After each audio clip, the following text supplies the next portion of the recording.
What is up, everyone? Welcome back to another episode of Check the Kick podcast. I'm the host, Devin. Sherdog.com is the website. We got a cool UFC belt up there. Coming off of a bad weekend of fights, so bad that we're actually probably not even going to talk about it. Shout out to Sergey Spivak for arm barring Marcin Tybura in the first round within the first 2 minutes of their fight. On a slog of a card. UFC 95 was bad. I apologize for missing an episode last week. Some things came up and I just wasn't feeling too well. Shout out to Umar Nurmagomedov for kind of in a way pitching a shutout against Corey Sandhagen. Too bad that's too far in the past because that was a really good, really technical fight. And Umar showed that he is definitely he is one of the top three bantamweights in the world, and you could argue that he is the best, and I would not argue too much against it. And it looks like Umar is going to be set up to fight the winner of the Sphere card, which is Sean O'Malley versus Merab Dvalishvili. That will be a really dope fight. Bantamweight is just so freaking good. So we're going to move on. We're going to go right into the second segment of the show. There is no out with the old because the old was just bad. But what we are going to talk about really quickly is this new PFL card that I'm going to call it PFL Saudi Arabia or PFL Oil Money, PFL Turkey Al Sheikh, PFL, whatever you want to call it. PFL has made two matches that are some of the more intriguing fights just in MMA in general.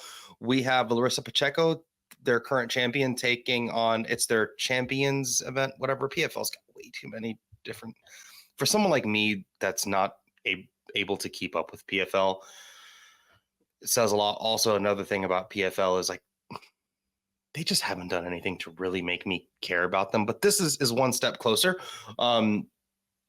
With the Larissa Pacheco taking on Cris Cyborg. And then we have the return of the Predator, Francis Ngannou, taking on Renan Ferreira. Both of these fights are really good fights, great fights for the organization. These are fights that need to happen. We'll start with Pacheco taking on Cris Cyborg. Cris Cyborg is definitely in the twilight of her career. And she hasn't had an MMA win since December. Sorry, I'm misspeaking. April 23rd of 2022, where she actually beat Arlene Blanco. That was a good win.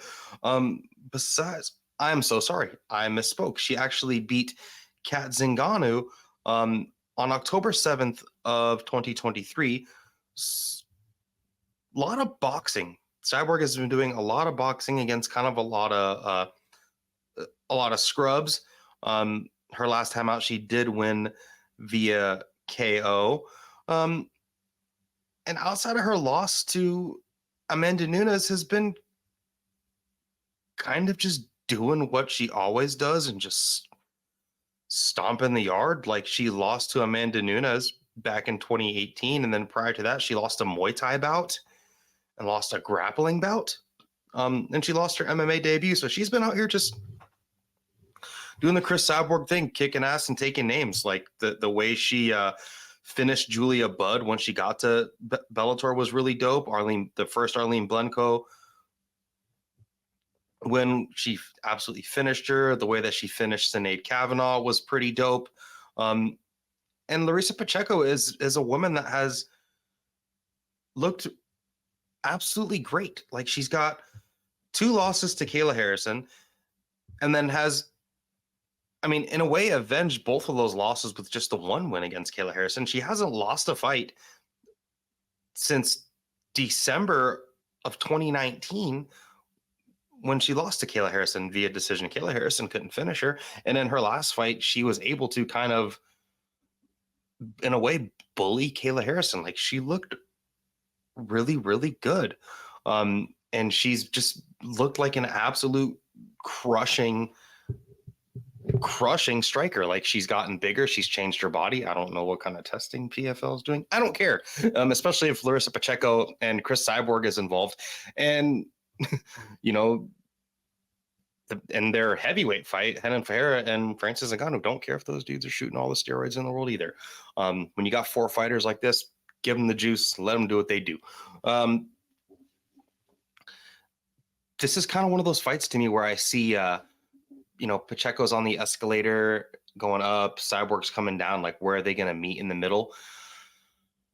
Very curious to see what this fight looks like. Glad to see Cris Cyborg finally making her return to MMA. I wouldn't be surprised if she loses this fight and she retires at all, honestly.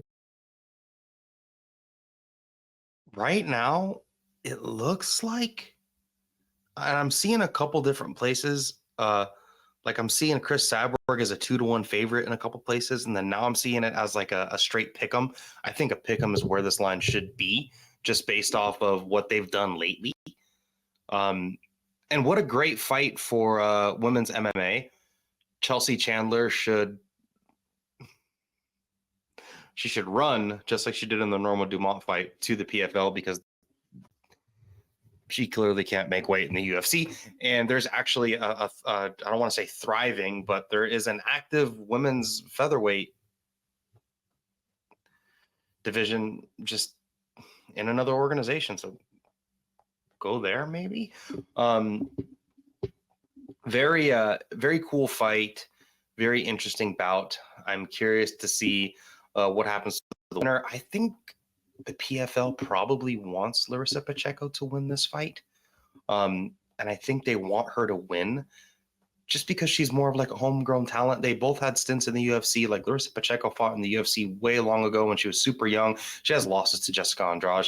And then, and I'm not going to call Cyborg a UFC washout. She just couldn't come to terms. She always had problems with Dana and stuff like that. So, but Larissa Pacheco seems to be much more of a homegrown talent for them. They've seemed to put a lot more money, especially after defeating Kayla Harrison and shit.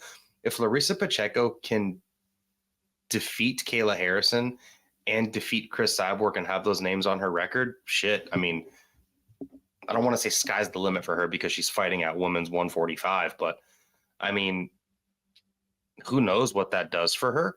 That opens up a lot. That opens up a lot more doors for her. The PFL seems to be doing a lot of these. I don't want to say weird, but kind of like gimmicky star fights where they brought in Clarissa Shields, and they have Amanda Serrano is supposed to fight an MMA fight. I don't know if she will, but maybe that could open up a door like that for her. Who knows? Very interesting fight. Right now, I think I'm leaning Larissa Pacheco based on what we've seen lately. But again, I think it's a complete coin toss.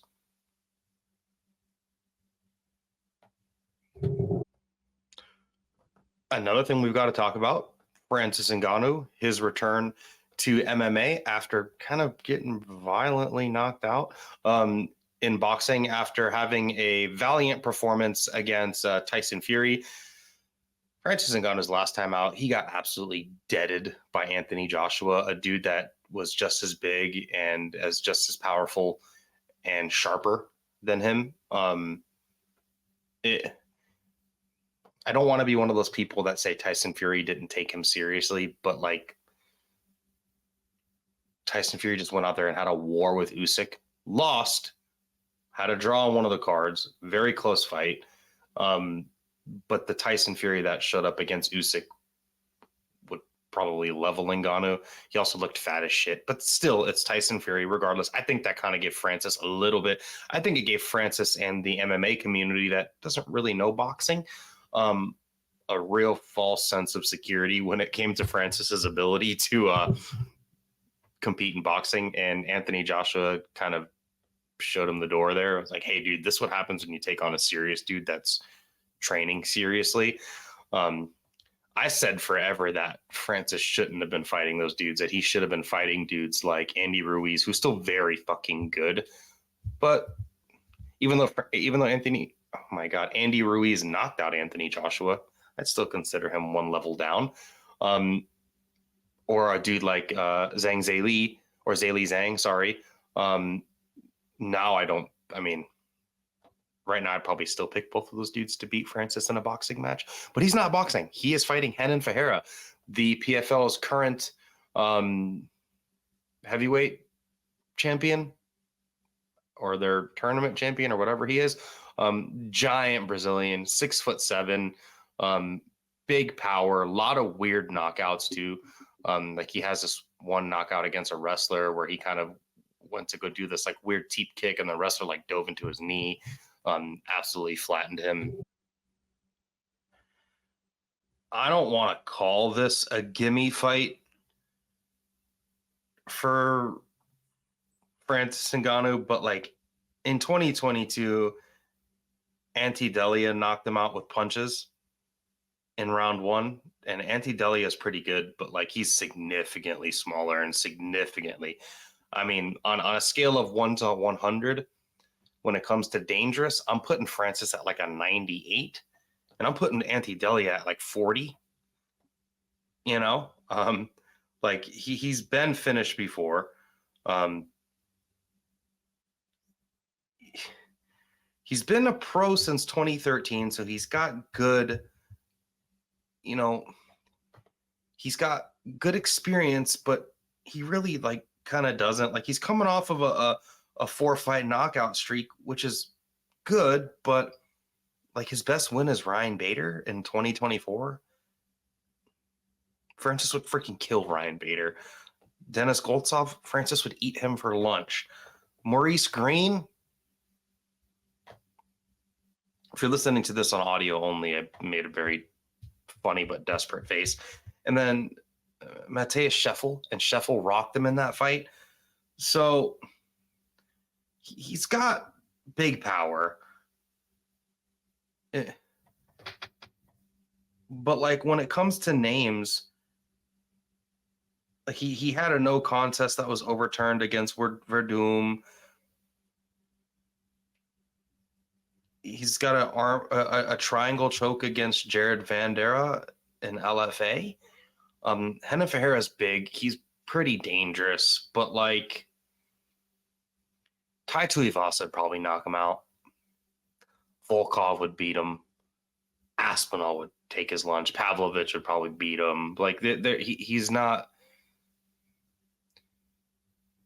this crazy offensive monster with good defensive technique. Francis Ngannou could probably treat him the same way he treated Jairzinho Rozenstruik and go out there and just batter him. Here's the only thing with Francis is I don't like to call fighters a head case, but Francis has got a lot of shit going on in his life. When he first lost to Stipe, which it was a pretty bad loss, he kind of got out wrestled and gassed out real bad. And, you know, he was shown that he's not the killer who he thought he was. And then he came back, and right after that loss to Stipe, his first fight back was the Derek Lewis fight, which is like one of the worst fights in MMA. But the Francis that beat Stipe in their rematch, I don't know if many heavyweights on the planet would have ever beat that dude. So if he's 70% of the Francis from the Stipe rematch, he's going to go out there and freaking kill Renan Ferreira. My question is how, you know, Francis has gone through a lot of shit this past year. His son died, which seemed to really, really impact him. And then he got knocked the fuck out. Excuse my language, but that was like one of the most violent finishes this year so far. Like he just got deaded by Anthony Joshua like multiple times. The fight should have been stopped. Like he got finished at the end of one round and then got absolutely fucking crushed when the next round started. And that could really impact Francis's mentality coming into this fight. I really hope he is putting in the sparring to just like erase that.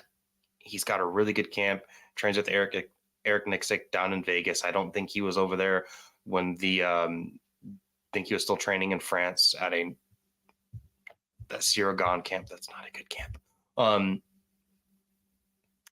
You got to pick Francis in a fight like this. I mean, I'm not doing the X's and O's here yet. I'm just kind of talking about it. I think it's a great fight.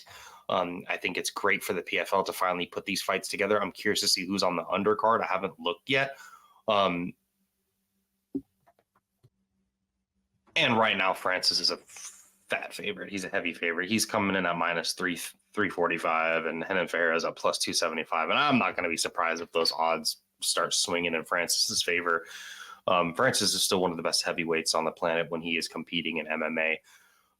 Glad to see him back. Glad to see the PFL is doing this cool stuff. And now we're going to talk about UFC 305. Moving on to the final segment of the show, in with the new UFC 305. This is in Australia, land down under. We have champion Dricus du Plessis taking on Israel Adesanya. That is the title fight on this card. Couple notches down, we're going to talk about a pretty fun, pretty dope men's lightweight bout. We have Mateusz Gamrot taking on Mr. Hooker himself, the Hangman. I really like Dan Hooker's nickname, by the way, the Hangman. It's just a dope nickname for MMA. There's a lot of really corny ones, but I think the Hangman is a cool-ass nickname. Gamrot's a heavy favorite here. Hooker,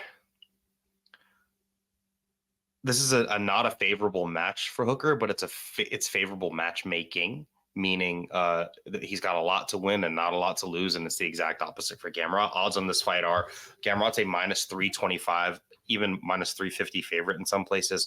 Hooker's coming back at about plus 260, even plus 270. So Hooker's a pretty big dog here. Gamrot is coming off of that decent win against RDA where he got buzzed up in the first round and kind of had to wrangle RDA in. RDA is like 40. He's probably back on steroids again. I don't care. Before that, he had that knee injury win against Rafael Fiziev that caused Fiziev to still be on the leave that he's on today, where he looked actually pretty good there. Before that, he did look okay against Jalen Turner, but he still got a little bit lumped up there. His best win is the Arman Sarukian fight. That was back in 2022. I actually think Arman Sarukian won that. Gamrot is a guy that comes from KSW, champion over there, and kind of got shot straight into the trenches in the UFC. Like his first fight in the UFC was a loss actually against Guram Kutataladze. Outside of like the finishes and even the finish wins that he has, like I'm not going to count the Scott Holtzman win. I'm talking about high level. Like once he's gotten to the higher level dudes, he's had a lot of real close fights. Like even the RDA fight was pretty close. The Jalen Turner fight was a split decision that he won that he probably lost because he got hurt a lot. He did lose to Beneil Dariush. That was pretty clear. That was like the best Beneil Dariush we've ever seen. But even like the Arman Sarukian, like he's having real close fights with these guys. Dan Hooker, on the other hand, he's been a guy that's had wars with dudes like Dustin Poirier. It's funny because they both have split decision wins against Jalen Turner. Hooker almost got fucking melted by Jalen Turner and showed incredible grit. He like blocked the head kick, got his arm broken in that fight. Before that, he refused to tap against Claudio Puelles, was like in a deep knee bar and is just smiling. Dan Hooker's a fucking dog. He seems like a little bit of a dickhead. He kind of seems like a douche. Like there was a recent clip that came out where he was like throwing drinks at people at like a rugby game. I don't know. Maybe it's just me. But this is a major, up in the rankings for Hooker taking this fight. This was a kind of a gift for him because if he does go out there and beat Gamrot, if he goes out there and beats Gamrot this weekend, he can talk about fighting Justin Gaethje. He can talk about rematching Dustin Poirier.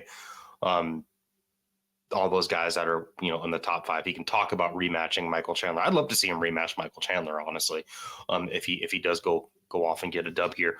If you're listening to this podcast, you know who the hell these guys are.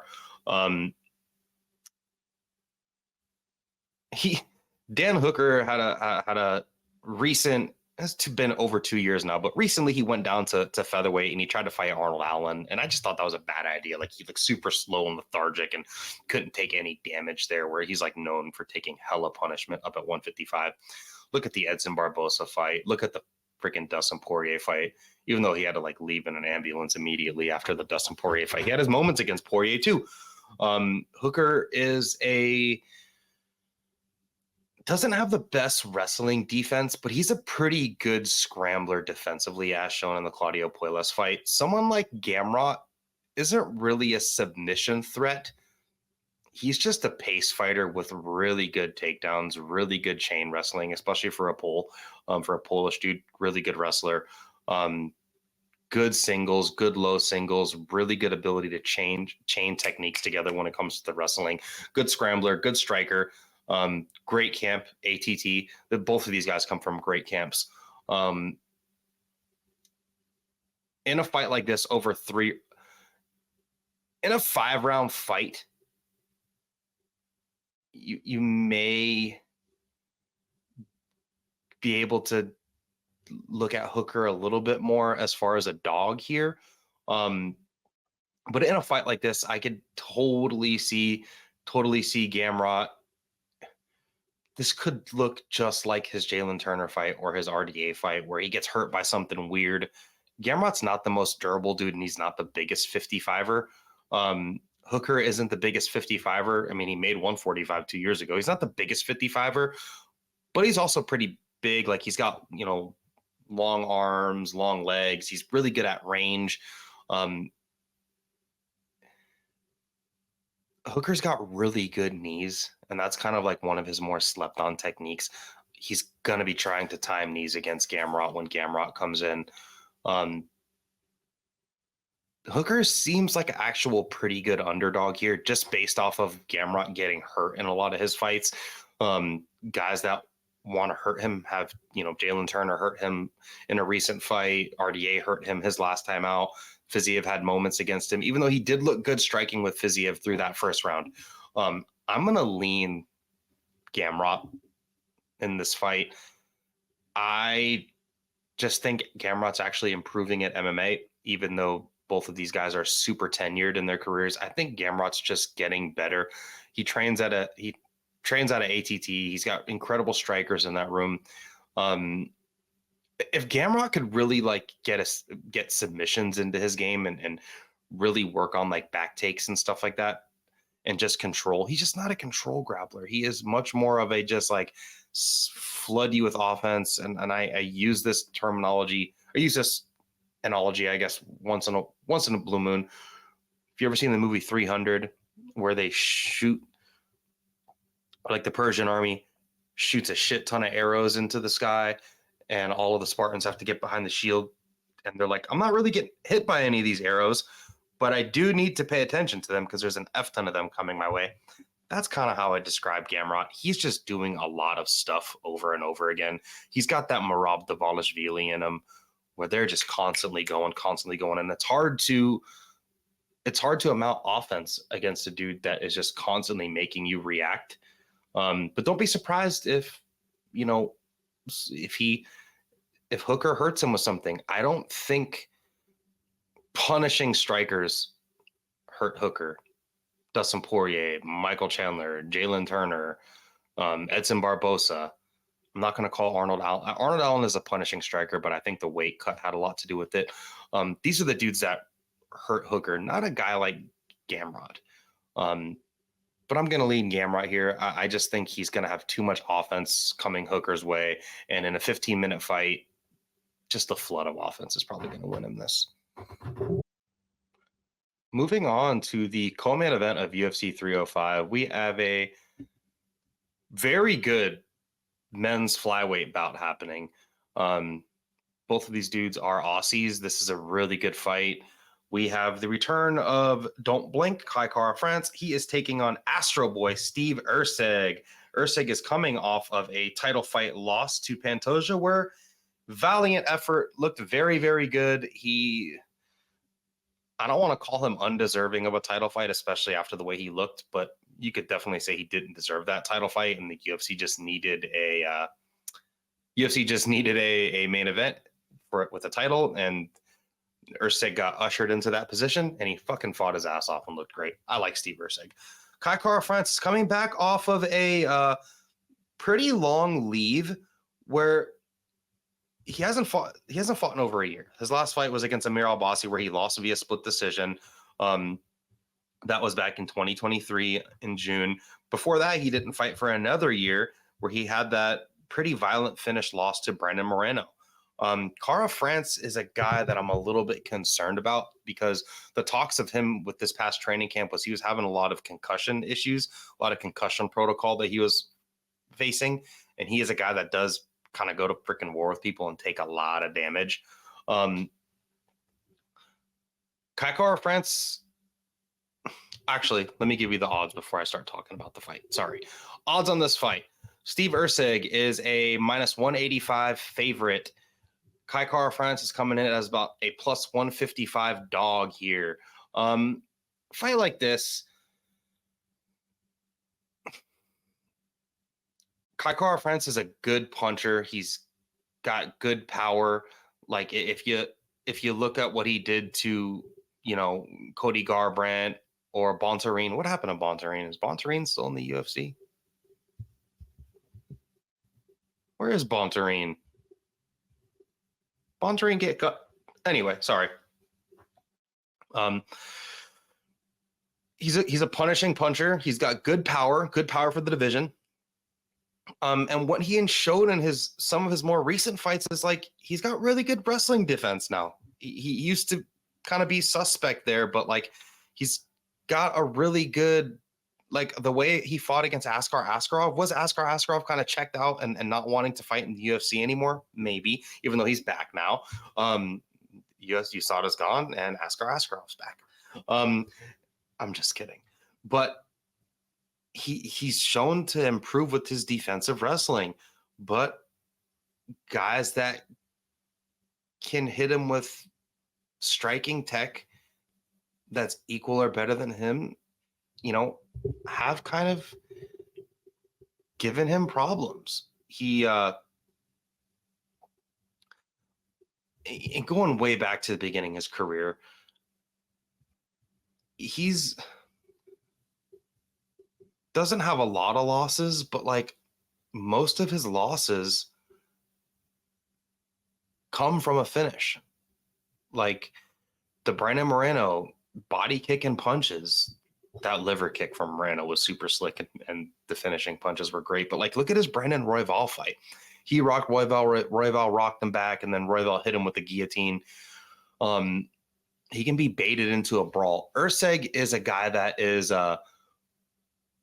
way more technical than he reads. Like if you just look, if you just accidentally bumped into Steve Erceg in a grocery store and had like a conversation with him, you wouldn't even think he's a fighter. You'd think he works for like Geek Squad at Best Buy. But no, he's actually a very good fucking fighter, and he's pretty fucking dangerous. Erceg is the tighter puncher. He's got a little bit more technique when it comes to his strikes. And what I mean by that is he's just technically, like, he throws things a little cleaner. Like his hooks and his straight punches and his uppercuts are tighter. You don't see big flailing stuff from him. A lot of stuff is just perfectly straight, which is nice, straight down the pike. A little bit bigger than Kara France too. And for a guy that's as big as Erceg, he hasn't really seemed to have issues with the weight. Pretty good scrambler himself, even though he did get into a little bit of trouble with Pantoja, but that's Pantoja's game. And what lost him the fight against Pantoja, which is kind of a low fight IQ moment, where he could have bagged the fifth round and skated out a 48-47. A lot of moments against Pantoja kind of, in a way, lit Pantoja up when they were striking. The leave of absence from Kara France worries me. The concussion protocol worries me. Erceg looking so good his last time out worries me. Erceg being a really crafty, clean puncher. Kara France can get caught and clipped in brawls. If you're forcing prolonged striking exchanges with him, you can clip him, just like Brandon Moreno did, just like Brandon Royval did. If you look at the Matt Schnell fight, that's also exactly how Erceg finished Matt Schnell, which is kind of like a prolonged pocket exchange and then clipped him with a clean little left hook. Give me Erceg to knock out Kara France in the second round, and earn himself a rematch for a title. There is some whispers that Kai Asakura will be challenging Alejandro Pantoja, because Pantoja's kind of lapping the division, and that's going to be at 307 supposedly at Salt Lake City. So give me Erceg to fight the winner of that, or just fight Pantoja at 307. I think if Erceg goes out there and finishes Cara France in a violent way, he may be able to get a short notice title fight, which is basically what he had last time. Yeah, Steve Erceg, Astro Boy's the pick. Moving on to the main event of UFC 305, we have the current champion, Dricus du Plessis, still Knox, taking on Israel, the last style bender Adesanya. Odds on this fight are Adesanya returning after a loss, slight favorite, minus 130. Dricus du Plessis is coming in at a plus 110 dog. I'm recording this Monday in the early afternoon. This will be played for you guys Tuesday, the 13th of August. I think the odds will probably shift in Dricus's favor a little bit, or at least pull to where this becomes a pick'em. I kind of just see this as a pick'em as well. Cool fight. Make it while you can now. I won't really speak on the random beef these dudes have. Yeah, I won't even say anything else about it. I'll let you guys fight in the comment section or fight on Twitter about who's from where and who represents what and blah, blah, blah, whatever. I'm just here for a cool fight. And if you really want my opinion on it, you can just send me a direct message there and I'll tell you. But cool fight. Maybe not deserving for Adesanya. Strickland should probably be fighting a rematch here, in my opinion, because I think Strickland actually beat du Plessis and Strickland kind of dog walked Adesanya. No pun intended. But yeah, here we are. This is the fight to make right now, because Adesanya took his toys and left the sandbox and went home and got a DUI after the Strickland loss. Not a good loss for him. Got kind of shit kicked pretty bad there. And more of a yeah, he lost the fight, but his ego seemed to take a big hit from that. And du Plessis is just streaking, fighting his ass off. He is a guy that is a interesting character, an interesting fight style. Both of these guys are interesting, and both of them are the epitome of men's MMA at middleweight. Du Plessis is coming off of I mean, he hasn't lost in the UFC. He's coming off of a freaking string of, I don't want to say incredible performances, but yeah, incredible performances. The dude is overachieved, and I've took this guy for granted over and over again. And here we go. He's been making me look like an ass over and over again. He lost to Roberto Soldic back at KSW in 2018, and since then has went on a incredible streak with lots and lots of finishes. He's got these weird rough and tumble fights with guys like Darren Till and Derek Brunson, but then he just shit kicked Robert Whittaker. No one out wrestles Robert Whittaker at middleweight. Not Yoel Romero, not nobody. Not Jacare, not nobody. Fucking Dricus du Plessis went out there, past his guard, smashed through his guard. Number one, du Plessis' grappling technique is a lot better than people think it is.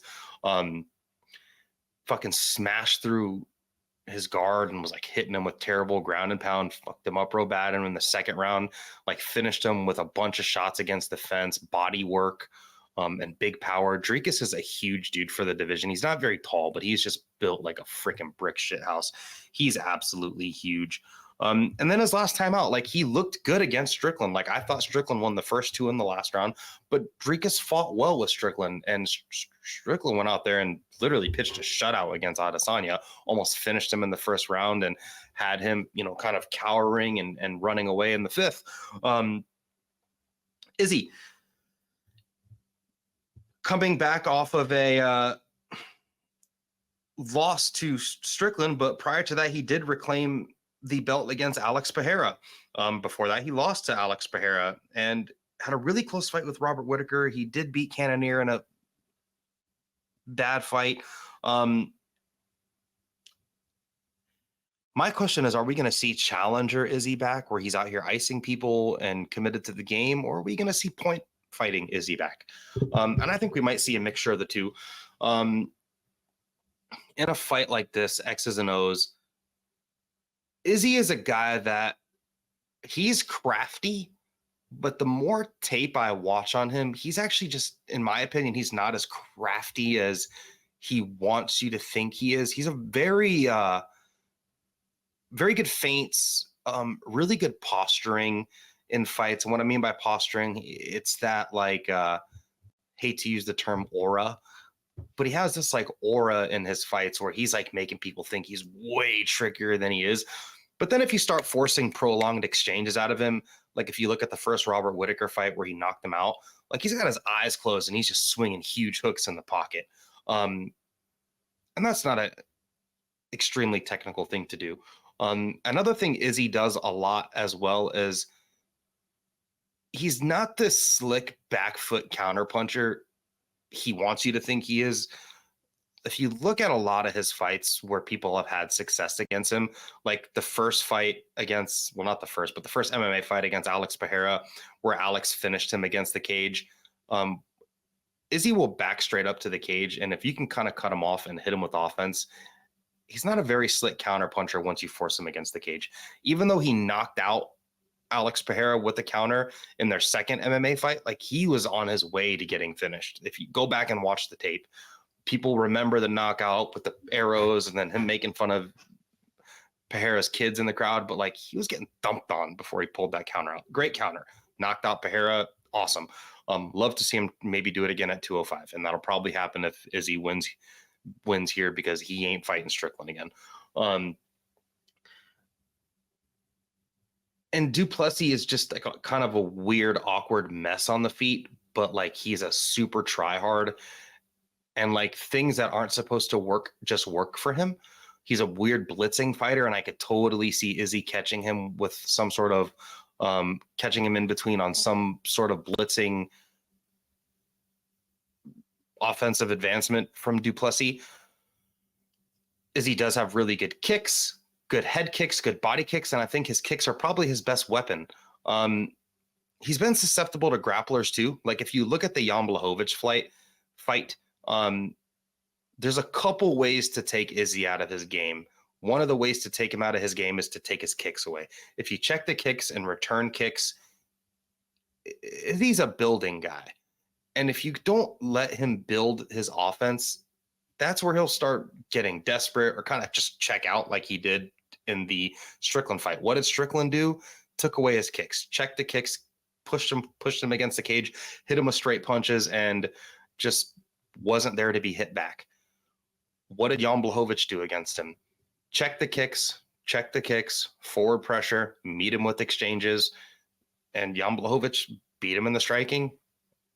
And if you're listening to this, you'll be like, well, that's not what the commentary said. But go look at the numbers and go watch the fight back, because I did. And then out-wrestled him for the last 2 rounds of the fight. And when you look at Dricus, it's like he's a weird mess of a fighter. And he really is. Like he's kind of a technical mess with the striking. But he's also like well-schooled, and he sticks to game plans well, and he does things well. Before like going over the X's and O's, just looking at the fight, I'm like, oh, Dricus is done. He's way defensively porous on the feet. And then I thought about it, and I'm like, well, Dricus can kind of do what he's not as slickish on Strickland at all, like on the front foot. But look at the way he finished Robert Whittaker against the cage. Izzy is a very willing back foot dude. Like you can just make him take the back foot also too. Dricus can check kicks and take the kicks away from Adesanya. I think the way Dricus wins this fight is to push Adesanya against the cage, hit him with big punches, mix in the wrestling, and just make Israel flummoxed.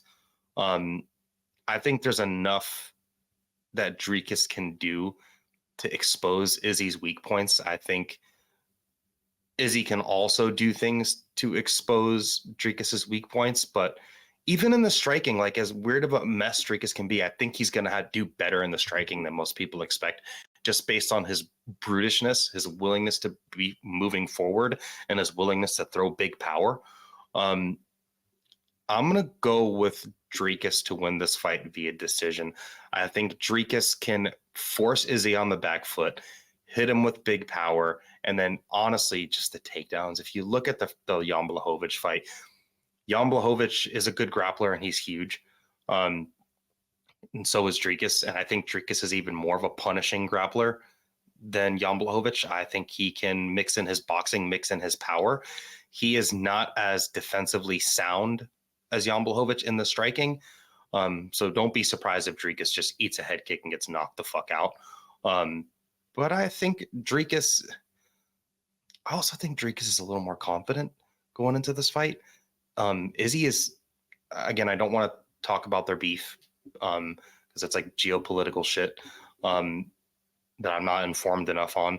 But I just think I've never seen Dricus check out of a fight, and I've seen Izzy check out of a fight. I think Dricus can make that happen. Forward pressure from Dricus, mixing the takedowns, big power with the boxing, check the kicks, and continuously stay on the front foot. Izzy has been a guy that if you continuously press him, everyone that's pressed him, that's wanted to press him at a high level, has been able to press him. Alex Pereira's pressed him twice. Strickland's pressed him. Jan Blachowicz pressed him. I think Dricus can take a little bits of success from all those fights and make that work for him. I also don't be surprised if Dricus goes down there, takes him down, and just elbows his head off and gets like a ground and pound finish. I'm going to go Dricus by decision. I think he may get dropped and hurt in a round, but he'll recover. Cool fight, big fight. Going Dricus du Plessis by decision. That's the show, guys. Thank you for tuning in and enjoy the fights.